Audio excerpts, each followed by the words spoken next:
नमस्कार, good morning. सभी भाइयों के सामने आज पेश है जीके का एक मॉडल पेपर। भाइयों, ये जो मॉडल पेपर है इसमें हम 25 क्वेश्चन आपके सामने लाए हैं। आपको बस ये करना है कि अभी एक कॉपी और एक पेन उठाइए और उसमें 1 से 25 तक के क्वेश्चन लिख लीजिए, 1 से 25 तक नंबर कर लीजिए। फिर हम आपके सामने एक क्वेश्चन लाएंगे, आप पहले उसका आंसर अपने हिसाब से दीजिए, फिर हम जो उसका आंसर बताएं उसको उसके सामने लिख लीजिए। मतलब पहले आपको हर एक क्वेश्चन के सामने अपना आंसर देना, ABCD जो भी है, सिर्फ ABCD लिखना है और फिर उसका रियल आंसर लिखना ABCD जो भी है। ठीक है, इस तरह से आपका पूरा चेक हो जाएगा कि आपके कितने नंबर आए हैं 25 में से। एक बात मैं कहना चाहूँगा कि पेपर बहुत शानदार है। ऐसे पेपर बार बार करने को नहीं मिलेंगे आपको। आप YouTube को छान मारिए, ऐसे अच्छे पेपर, ऐसे अच्छे कॉम्बिनेशन वाले पेपर नहीं मिलेंगे। तो पेपर में लापरवाही से मिस मत कीजिए, टाइम से पूरा कीजिए। मतलब टाइम पूरा देखिए, और पूरा टाइम है तो ही इस क्वेश्चन मतलब इस वीडियो को आगे देखना आपको। ऐसा नहीं कि आप 5 मिनट देखें और छोड़ दें, तो उससे क्या होगा कि पेपर करने का फिर फायदा ही नहीं है। आप कर रहे हैं तो 25 क्वेश्चन कीजिए। मैं फिर से बोल रहा हूँ, क्वेश्चन पेपर को सोल्व करने से पहले 1 से 25 तक क्वेश्चन लिख लीजिए कॉपी में और फिर अपने हिसाब से आंसर दीजिए। जैसे जैसे आगे बढ़ते रहेंगे तो आपको प्रश्नों का महत्व पता चलता रहेगा। ठीक है भाई, तो शुरू करते हैं। पहला क्वेश्चन, डायफ्राम किससे संबंधित है? श्वसन क्रिया, परिसंचरण क्रिया, तंत्रिका क्रिया या पाचन क्रिया? चेक कीजिए भैया। जब तक आप क्वेश्चन को सोचें तो वीडियो को पॉज करके सोचें। हमारे आंसर देने से पहले आपका आंसर लिख गया होना चाहिए। ठीक है भैया, तो इसका आंसर है श्वसन क्रिया। इसका आंसर क्या है? श्वसन क्रिया। रेस्पिरेशन बोलते हैं जिसको, रेस्पिरेटरी सिस्टम जो बोलते हैं, वो डायफ्राम होता है। डायफ्राम क्या होता है कि हमारी जो छाती होती है और हमारा पेट होता है, इसके बीच का जो विभाजक हिस्सा है, जो इन दोनों को अलग करता है, वो डायफ्राम है वास्तव में। ठीक है, छाती और पेट के बीच में क्या होता है, यहाँ पर एक झिल्ली टाइप का समझिए, उसे डायफ्राम कहते हैं। डायफ्राम श्वसन क्रिया से संबंधित है। अगले क्वेश्चन पर आते हैं भाई। बहुत अच्छा क्वेश्चन है। क्रिकेट में 1000 टेस्ट मैच खेलने वाला विश्व का पहला देश कौन सा बना? क्रिकेट में 1000 टेस्ट मैच खेलने वाला विश्व का पहला देश कौन सा बना? ऑस्ट्रेलिया, भारत, इंग्लैंड या न्यूजीलैंड? ऑप्शन लिख लीजिए भैया, वीडियो पॉज करके ऑप्शन जरूर लिखिए। ठीक है, ओके भाई, बहुत अच्छे। इसका सही आंसर है भाइयों इंग्लैंड। बहुत सारे भाई ऐसे हैं जिन्होंने भारत लगाया है, इसीलिए मैं कह रहा था पेपर बहुत शानदार है, बहुत ही जानदार है। आप अगर क्वेश्चन को कर लें, जब 25 क्वेश्चन कर लें, उसके बाद आपको पता चलेगा कि वास्तव में आपने कहाँ गलती कर दी। और दूसरी बात भैया, अगर आपका भी कोई भी साथी है जो जीके में अपने आप को सही मानता है, उसको इस वीडियो को फॉरवर्ड कीजिए और कहिए कि 25 क्वेश्चन करके देखे। अब आ जाते हैं, बहुत सारे भाई ऐसे हैं आप में से जो भारत करे बैठे हैं। तो याद रखिए, क्रिकेट में 1000 टेस्ट मैच बोला है, वनडे नहीं बोला। अगर टेस्ट मैच पूछता है तो इंग्लैंड, सिर्फ एक ही देश है इंग्लैंड जो 1000 से ज़्यादा टेस्ट मैच खेल चुका है। और वनडे में एक ही देश है भारत जो 1000 से ज़्यादा वनडे खेल चुका है। उसके बाद पाकिस्तान आ रहा, 972 के करीब हो चुके हैं उसके अब तक। ठीक है, तो समझ में आ गया भैया। तो टेस्ट मैच में इंग्लैंड और वनडे में भारत। ठीक है, अगले क्वेश्चन पर चलते हैं। प्रश्न नंबर 3, सिसोदिया वंश किस राज्य से संबंधित था? ऑप्शन कन्नौज, मेवाड़, गुजरात या मालवा? चेक कीजिए भाइयों। ओके, इसका सही आंसर है भाइयों मेवाड़। मेवाड़ के सिसोदिया वंश, महाराणा प्रताप, महाराणा कुंभा, राणा सांगा, ये सब सिसोदिया वंश वाला जो सिस्टम है वो मेवाड़ के थे, सिसोदिया वंश से जुड़े हुए थे। ठीक, आगे बढ़ते हैं।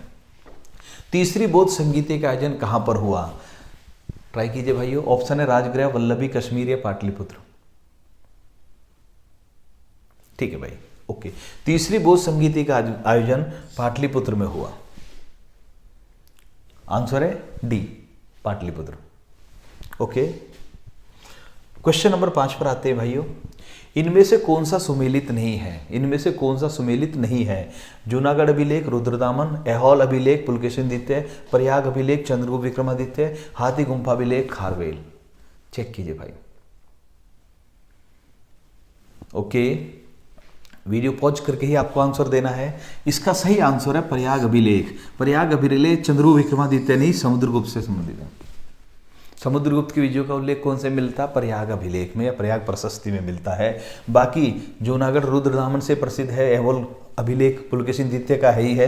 हाथी गुम्फा अभिलेख कलिंग के राजा खारवेल से संबंधित है। सॉरी, आगे बढ़ते हैं। सॉरी, इनमें से कौन सा सुमेलित नहीं है? दूसरे में भी वही पूछ रहा है, इनमें से कौन सा सुमेलित नहीं है? क्यूसेक द्रवों का प्रवाह, ओम विद्युत विभव, पास्कल दबाव और फर्मी नाभिक की त्रिज्या। चेक कीजिए भाई। ठीक है, तो अब इन दो सवालों को देखकर समझ गए होंगे आप कि एक एक क्वेश्चन के अंदर चार चार क्वेश्चन लगे हुए हैं, जिससे कि आपको सीखने को भी मिले। ठीक है, तो सही आंसर है ओम विद्युत विभव, क्योंकि ओम जो होता है विद्युत विभव का नहीं, प्रतिरोध का मात्रक होता है। ये मात्रक दे रखे हैं। ठीक है, मात्रक दे रखे, प्रतिरोध का मात्रक ओम है। क्यूसेक द्रवों का प्रवाह होता ही है। ठीक है, जब मान लिया कहते हैं कि भाई दिल्ली में बाढ़ की स्थिति बन गई है, तो हाथी जो बैराज है, हथनीकुंड बैराज है, वहाँ से इतने क्यूसेक पानी छोड़ा गया है, 50,000 क्यूसेक पानी छोड़ा गया, 1,00,000 क्यूसेक पानी छोड़ा गया, तो वो बताते हैं। तो द्रवों के प्रवाह को क्यूसेक बताता है। ठीक है, अगले क्वेश्चन पर चलते हैं। Question number 7। क्वेश्चन नंबर 7 है, भारत में फिर खालिस्तान है, देश का प्रमुख होता है खालिस्तान, सरकार का प्रमुख होता है। इन दो खालिस्तानों पर क्या आएगा? राष्ट्रपति प्रधानमंत्री, राष्ट्रपति राष्ट्रपति, प्रधानमंत्री राष्ट्रपति या प्रधानमंत्री प्रधानमंत्री। चेक कीजिए भाई। ओके, वीडियो पॉज करके ही करना भाई। ठीक है भाई, भारत में देश का प्रमुख जो होता है वही राष्ट्रपति होता है और सरकार का प्रमुख होता है प्रधानमंत्री। ऑप्शन ए ठीक है, ऑप्शन ए ठीक है। आगे बढ़ते हैं, 8वें सवाल पर आते हैं। जैन धर्म में अस्तेय का अर्थ क्या होता है? जैन धर्म में अस्तेय का मतलब क्या होता है? संचय न करना, चोरी न करना, सदैव सत्य बोलना, इनमें से कोई नहीं। ट्राई कीजिए भाइयों। ओके, इसका सही आंसर है जैन धर्म में अस्तेय का मतलब है चोरी न करना। ठीक है, ओके। जैन धर्म के जो 5 महाव्रत हैं उनमें अस्तेय, अपरिग्रह, सत्य, अहिंसा, ब्रह्मचर्य 5 चीजों को जोड़ा गया है। तो अपरिग्रह संचय न करना और अस्तेय चोरी न करना। ठीक है, आगे बढ़ते हैं भैया। 8वां हो गया है। 9वां सवाल, बतुक्कम उत्सव किस राज्य से संबंधित है? ऑप्शन है राजस्थान, मध्य प्रदेश, हरियाणा, तेलंगाना। ठीक है भाई, देखते हैं। इसका सही आंसर है तेलंगाना। तेलंगाना में बतुक्कम उत्सव मनाया जाता है और बतुक्कम उत्सव जो है वो देवी की पूजा से संबंधित है। बतुक्कम उत्सव किससे संबंधित है? देवी पूजा से संबंधित है। और याद रखना, बतुक्कम का मतलब तेलुगु भाषा, तेलंगाना में तेलुगु भाषा है, तो तेलुगु भाषा में बतुक्कम का अर्थ होता है, शाब्दिक अर्थ होता है कि देवी अभी जिंदा है, यानी देवी अभी जीवित रूप में है। ये बतुक्कम का मतलब होता है भाई। ठीक है, आगे बढ़ते हैं। क्वेश्चन नंबर 10 पर आ जाते हैं। इनमें से कौन सा सुमेलित नहीं है? पहला है अष्टदिग्गज राजा कृष्णदेवराय, दहशालापति, Todarmal, doctrine of lapse, Cornwallis, forward bloc, Subhash Chandra Bose. Try कीजिए भाई।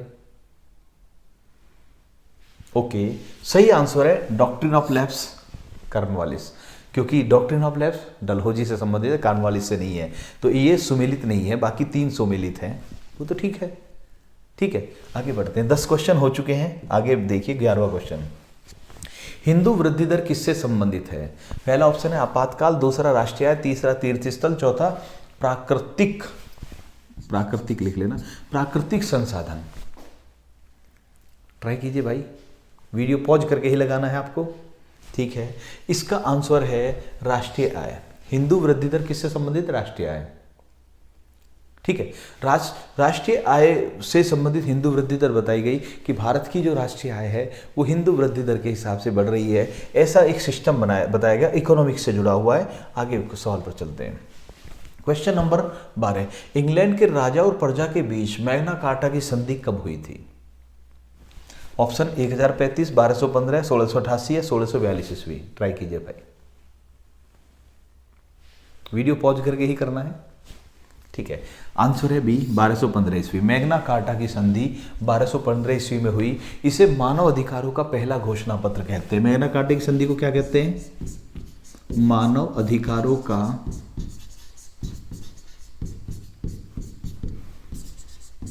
पहला घोषणा पत्र।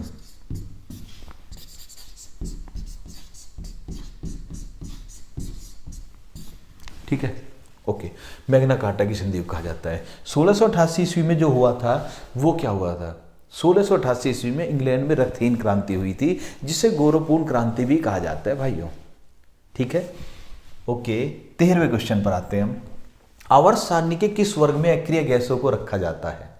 ऑप्शन है 1, 11, 15 या 18। आवर्त सारणी के किस वर्ग में अक्रिय गैसों को रखते हैं?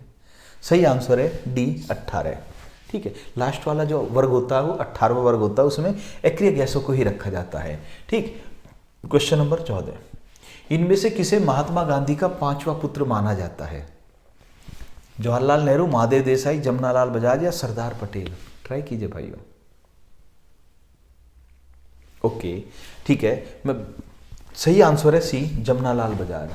महात्मा गांधी का 5वां पुत्र, महात्मा गांधी के 4 पुत्र थे, 5वां पुत्र जमनालाल बजाज को माना गया क्योंकि महात्मा गांधी उन्हें अपने पुत्र के जैसा मानते थे। ठीक है, आगे बढ़ते हैं भैया। 14 सवाल हो चुके हैं। 15वां क्वेश्चन। मुक्ति वाहिनी सेना किस देश से संबंधित है? मुक्ति वाहिनी सेना किस देश से संबंधित है? श्रीलंका, बांग्लादेश, नेपाल या म्यांमार? ओके भाई, सही आंसर है बी, बांग्लादेश। मैं फिर याद दिलाऊंगा कि आपको बस हर सवाल को जैसे ही आप पढ़ें तो उसमें पॉज कर लीजिए वीडियो, मेरे बोलने से पहले आपको क्वेश्चन का आंसर दे देना है, तभी फायदा है। वरना तो बाद में लगता मैं भी तो यही दे रहा था, मैं क्या इस छोटे से सवाल में गलती कर रहा था? ठीक है, तो इसीलिए पहले वीडियो को पॉज कीजिए तब आगे बढ़ना भाई। जब आप आंसर लिख दें तब हमारे आंसर का जवाब की मतलब हमारे जवाब से उसको चेक करना है। एक बात और, 15 क्वेश्चन हो चुके, 10 क्वेश्चन रहे हैं। पता चल गया होगा क्वेश्चन क्या है। अभी बहुत अच्छे सवाल रह रहे हैं और भी।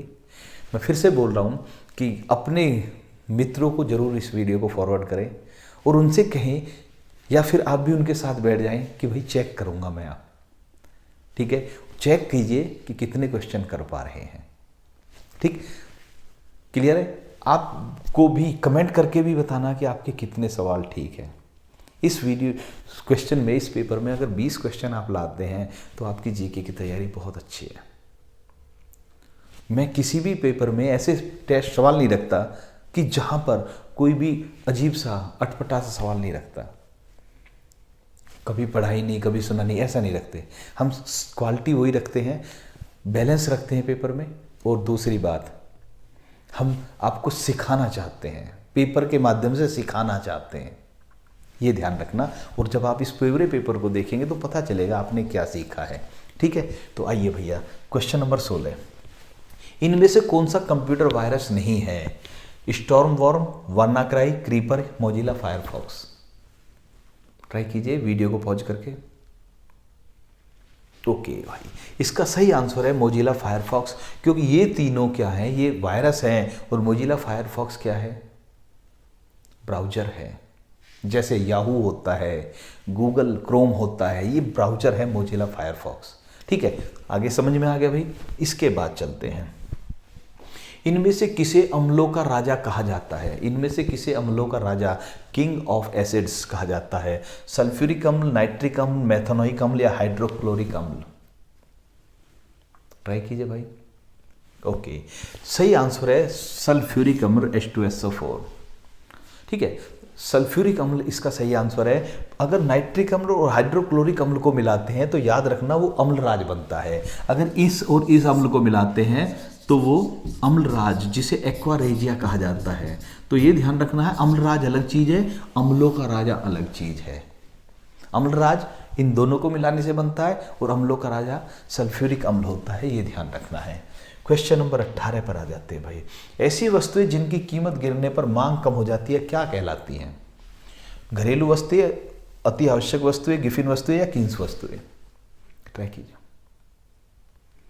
ओके, जनरली क्या होता है कि कीमत गिरती है तो मांग बढ़ती है, लेकिन ऐसी वस्तुएं जिनकी कीमत गिरती है और मांग कम हो जाती है तो ऐसी वस्तुओं को गिफिन वस्तुएं, गिफिन गुड्स कहते हैं।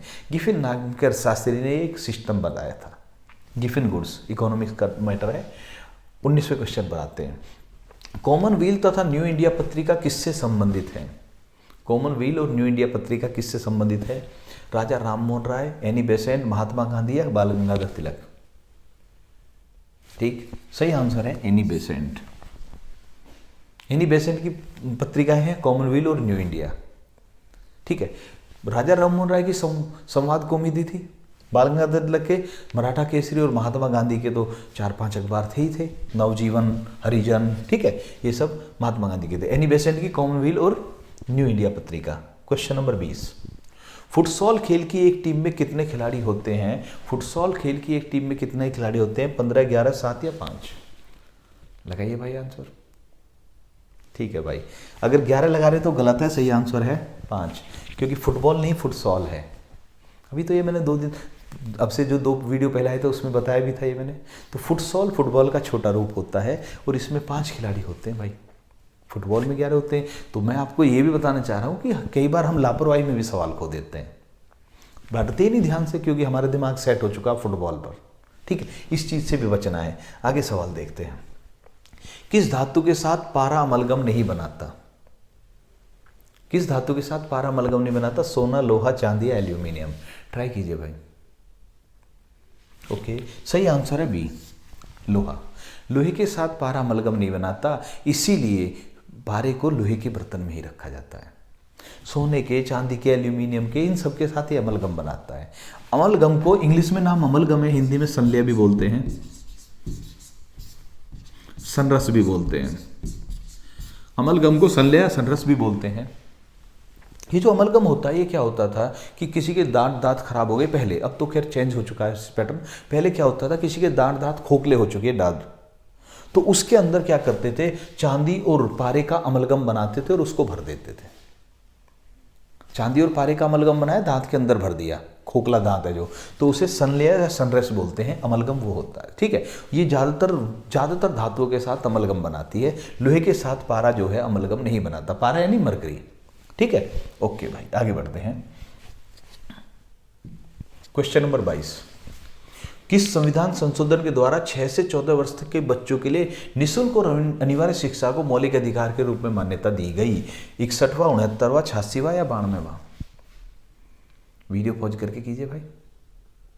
ठीक है, सही आंसर है 86वां। आ जाते हैं, 61वां जो संशोधन है उसमें मतदाता की आयु 21 से घटाकर 18 की गई थी। मतदाता की आयु 21 से घटाकर 18 की गई। 69वां संशोधन दिल्ली को राष्ट्रीय राजधानी क्षेत्र का दर्जा दिया। ठीक है, 92वां संशोधन मैथिली, बोडो, डोगरी, संथाली 4 भाषाओं को संविधान की 8वीं अनुसूची में शामिल किया गया। तो ये सब अलग है। और 86वें संशोधन में 6 से 14 वर्ष तक के बच्चों के लिए अनिवार्य और निःशुल्क शिक्षा को मौलिक अधिकार घोषित किया गया। बहुत इंपॉर्टेंट है, सारे के सारे संशोधन बहुत इंपॉर्टेंट है, सभी को मालूम होना चाहिए चारों के चारों बारे में। ओके, मैंने चारों के बारे में बता दिया। क्वेश्चन नंबर 23 पर चलते हैं। शाहजहां बेगम द्वारा निर्मित ताजमहल किस शहर में स्थित है? भोपाल, लखनऊ, आगरा या जयपुर? लगाइए जल्दी से आंसर। ठीक भाई, बहुत बढ़िया। अगर आपने आगरा लगाया तो गलत है, सही आंसर भोपाल है, क्योंकि शाहजहां बेगम द्वारा कह रहा है, ये शाहजहां द्वारा नहीं। भोपाल की एक महारानी हुई थी शाहजहां बेगम। मुगल वंश के शासक शाहजहां थे, भोपाल की एक महारानी थी शाहजहां बेगम, तो उन्होंने जो अपना महल बनाया उसका नाम भी ताजमहल रखा था। शाहजहां बेगम द्वारा निर्मित ताजमहल कहाँ है? भोपाल में है। अभी देखिए कितना अच्छा सवाल है। ठीक है, ओके भाई, आगे बढ़ते हैं। मैं फिर बोल रहा हूँ, आपको अच्छा लग रहा है कमेंट करिए। ये जरूर बताना कि आपके 25 में से कितने सवाल ठीक हुए हैं। और भैया एक चीज़ और, अपने दोस्तों को भी कहिए कि ट्राई करें, पता तो चले कौन कितने पानी में है भाइयों। ठीक है, आगे बढ़ते हैं। क्वेश्चन नंबर 24, डिफरेंस इंजन का आविष्कार किसने किया? Rudolf Diesel, Charles Babbage, Benjamin Franklin या वाल्टर हंट? ट्राई कीजिए भाइयों। ओके, डिफरेंस इंजन का आविष्कारक था चार्ल्स बेबेज। चार्ल्स बेबेज ने डिफरेंस इंजन और एनालिटिकल इंजन बनाए, इन्हीं के कारण इन्हें कहा गया father of computer. Rudolf Diesel मैंने बहकाने के लिए लिखा है, क्योंकि बहुत सारे डीजल इंजन और डिफरेंस इंजन में अंतर नहीं कर पाएंगे। तो डिफरेंस इंजन है, वहाँ डीजल इंजन नहीं है। तो चार्ल्स बेबेज ने क्या बनाया? डिफरेंस इंजन और एनालिटिकल इंजन, इसीलिए इन्हें फादर ऑफ कंप्यूटर कहा गया। क्वेश्चन 24 हो चुके हैं भैया। लास्ट क्वेश्चन आपका ये रहा, खाद्य श्रृंखला में बैक्टीरिया किस श्रेणी में सम्मिलित किए जाते हैं? उत्पादक, प्राथमिक उपभोक्ता, द्वितीयक उपभोक्ता या अपघटक? बताइए भाई। ठीक, खाद्य श्रृंखला में बैक्टीरिया को अपघटक माना गया है, डी। बैक्टीरिया और कवक, फंगस जो बोलते हैं, बैक्टीरिया और कवक क्या होते हैं? ये अपघटक होते हैं। और अपघटक को क्या बोलते हैं? प्रकृति का सफाई कर्मचारी भी कहते हैं। अपघटक को, गिद्धों को प्रकृति का सफाई कर्मचारी कहा गया है। ठीक है, तो अपघटक में माना जाता है इनको, किसको? बैक्टीरिया और कवक को। और ये इनकी स्थिति खाद्य श्रृंखला में कहाँ होती है? नीचे होती है भाई। ठीक है, तो ये हमारी तरफ से 25 क्वेश्चन थे। हम जब भी ऐसा कोई क्वेश्चन लाएंगे, पेपर लाएंगे, तो ऐसा पेपर लाएंगे जो आपको सिखा कर जाएगा कुछ ना कुछ नई चीज। जब भी हम चाहे जीके का लाएं, चाहे रीजनिंग का लाएं, चाहे मैथ का लाएं, चाहे हिंदी का लाएं, चाहे मिक्स, एक कंप्लीट टेस्ट लाएं, हमारा हर टेस्ट आपको कुछ ना कुछ सिखाएगा।